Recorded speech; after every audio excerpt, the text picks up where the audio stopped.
ने सूरह कहफ की पहली 10 आयतें हिफ्स कर ली और पाबंदी से पढ़ता रहा, वो दज्जाल के फितने से बचा दिया जाएगा। इसी तरह आखिरी 10 आयतों के मुतालिक भी रिवायत आती है, और इसी तरह एक रिवायत में ये भी आता है कि जो शख्स सूरह कहफ की पहली 3 आयतें पढ़ता रहेगा वो भी दज्जाल के फितने से महफूज रहेगा।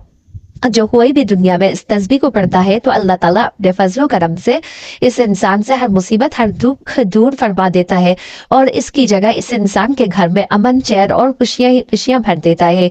इसीलिए ये अमल नहायत ही मुजरिब और नहायत ही कीमती अमल है। इस अमल को करने वाला शख्स कभी भी परेशान नहीं होगा, कभी मायूस नहीं होगा। इंशाअल्लाह ताला वो जहां भी जाएगा अल्लाह ताला अपने करम से इसको कामयाबी और फतह ही अता फरमाएगा। अगर किसी की जवान बेटियां घर में बैठी हैं और इनके रिश्ते के मसाइल है, या इनका किसी अच्छी जगह रिश्ता नहीं हो रहा और आप चाहते हैं कि किसी मुनासिब जगह बेटी का रिश्ता तय हो जाए, तो आप भी अमल कीजिए। इंशाअल्लाह ताला अल्लाह के फजल करम से ये मसला हल हो जाएगा।